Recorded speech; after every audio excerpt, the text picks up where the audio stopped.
As we move up on 10 minutes of the hour, we have reached that moment that we've all been waiting for. Yes, no? No, I'm not ready. Sure we are. Like every city, Indianapolis has its list of famous sons and daughters. Let me give you some of them.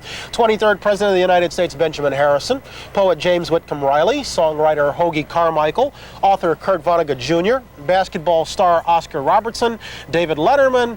And, of course, my pal here, Miss Jane Pauley. Save the best for last. Those who knew her well called Margaret Janey. She was a Halloween baby born in '49, whose story reads like a bit of Americana. While her dad served in Korea, Jane and her sister Ann waited at home with their mother in the house on East New York Street.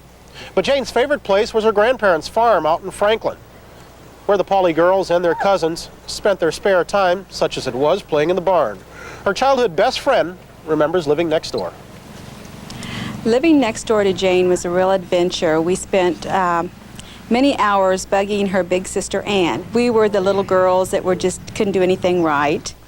At Warren Central High School, Jane won everything from a seat in the prom court to a top ranking in national speech competitions. Look at the hair, almost everything. She was a bright student, ranked very high in her class, and really accomplished and got to do about everything she wanted to do as a high school student, except for one thing, and of course that was cheerleader.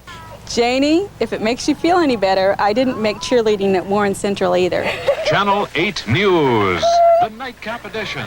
Jane did make it through Indiana University and into television, where she got her start here in Indianapolis at Channel 8 News. And so welcome home, Jane. She has seen that last bit of tape too many times. It isn't easy to grab up a lot of dirt on you.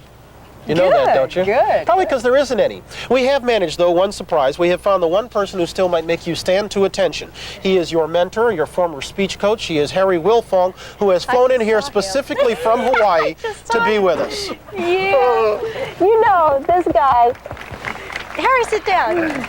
You know how it is. You go through life and you've had teachers that you always called, Mr. Johnson or, Mrs. This is the only one you never called Mr. Wilfong. He was Uncle Harry. He was always Uncle Harry. Uncle Harry. Hi. Uncle Harry, hi. Yeah, you've been in Hawaii. I have, Yeah. and I flew all the way here just to see you. Yeah, and I was not your most distinguished either. He's over the years. Oh. He's taught a lot of people how to talk. Yeah. Did I teach you how to talk? No, but you know what he does? He was the first person who was on to me.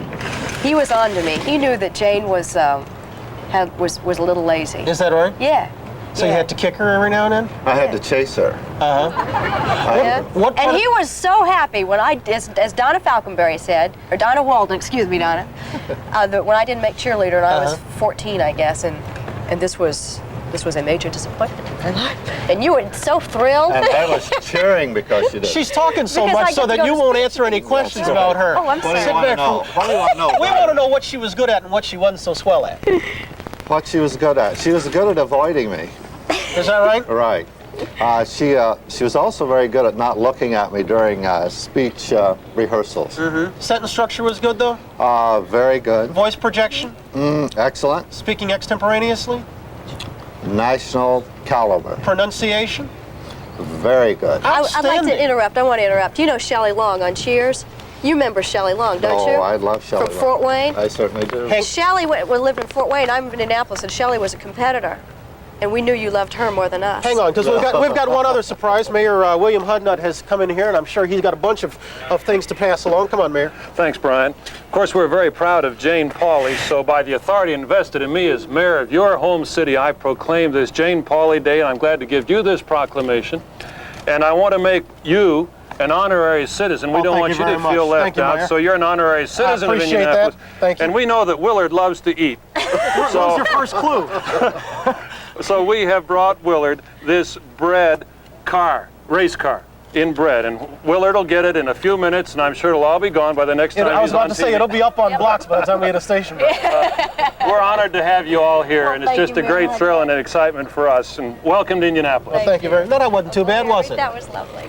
Huh? That was great. Mr. Wilfong, thank you. Safe travels home. And Mayor Hudnut is going to come back with us in our next hour. We've got some more serious things to discuss. Welcome home, lady. Thank you, sir. We'll come back after a message.